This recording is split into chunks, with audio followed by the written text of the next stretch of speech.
salaamaaleykum dal leen a jàmm ci 2K Dakar tey nag dañoo ñëw encore une fois pour ñu analyser benn vidéo d'une caméra de surveillance ci benn multiservice fële sa Kër Massar moo ngi xew vers les coups de 2 heures ba 3 heures du matin samba booyi nag jëm nañ fa xaalis gu takku à ay téléphone portable comme lu vendi ay iPhone li yëpp di souligner manque de kaaraange gu nekk ci dëkk bi.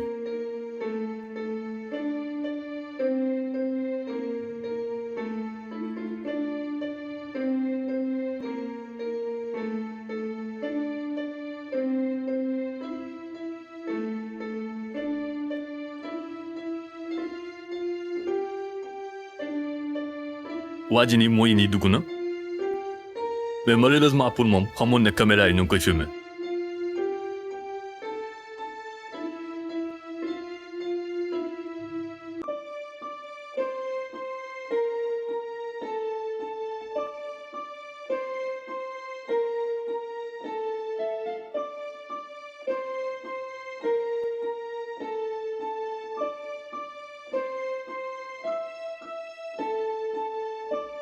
dugg na ci place yi premier réflexe am moo di jël téléphone yi daal di koy jaarale complice am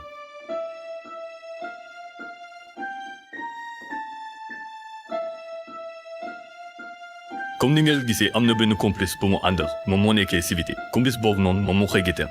ma xool ndax am na kenn kuy ñëw am déet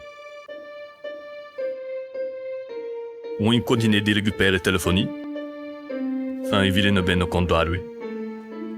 moo ngi jublu ci beneen bi gis na benn sako ci deuxième comptoir bi mel na li xaalis bu foofu la nekk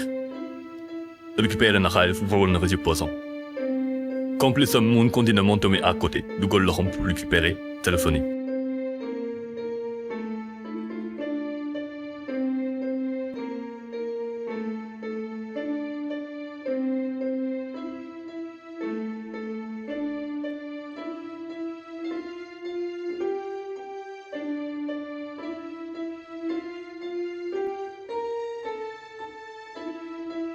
jaalaat na même yoon wu mu duggee woon léegi nag génnaat na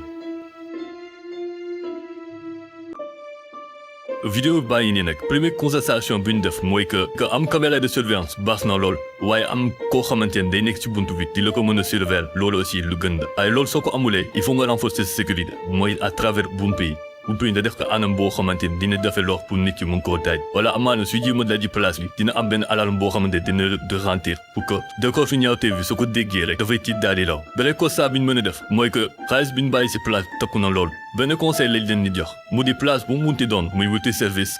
muy boutique muy prêt-à-porter lu mu di doon bu leen bàyyi xaalis bi ci biir place soo leen di dem essayé leen xool noo xamante ni dañ ko mën a yóbbu soit que dañ koy yóbbu banque wala ngeen boo leen ko sécuriser amaana benn coffre-fort am na coffre-fort yoo xamante ne coffre-fort bi leen di sere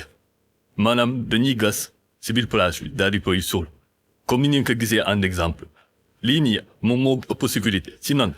am na noo xamante ne soo ko defee mu nga ko nëbb mu ngi jël benn affaire de tekk ci kaw lu dul koo xamante ne foofu lay liggéey wala koo xamante ne dafay fréquenter mu xam ne lii nii fii nga denc sa xaalis donc loolu noonu lu jar a bàyyi xel la mbir mi nag mooy nii noonu leen la seen xalaat à travers le commentaire bu leen fàtte abonné wu ngeen partager vidéo bi fekk ne apprécier ngeen sur ce ñu ngi waxante ba beneen sur 2K Dakar